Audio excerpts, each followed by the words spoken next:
Vanishing Gyatt Part 2. Strange things often happened around Harry, though he couldn't explain them to the Dursleys. Once, after Aunt Petunia cut his hair too short, it mysteriously grew back overnight. Harry tried to explain but was punished by being locked in his cupboard.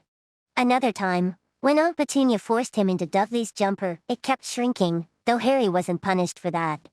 However, Harry got into serious trouble when he ended up on the roof of the school kitchen, after trying to jump behind some bins, though he had no idea how he got there. On the day of Dudley's birthday trip to the zoo, Harry was surprisingly content. He was happy to be away from the usual mistreatment, and even though Dudley and his friend Piers ignored him, Harry enjoyed the animals. However, things took a turn when they reached the reptile house. Dudley, Piers, and Uncle Vernon tried to make a snake move, but it stayed still. When Harry approached, he seemed to communicate with the snake, which winked at him and responded by nodding and pointing to a sign that said the snake was from Brazil.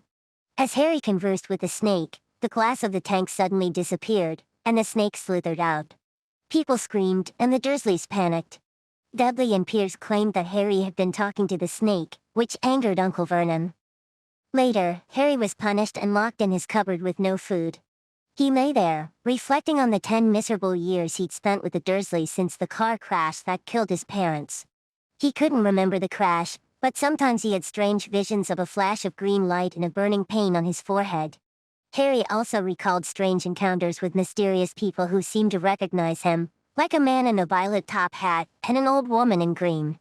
Despite all this, Harry had no real friends and felt isolated at school, where Dudley's gang bullied him relentlessly.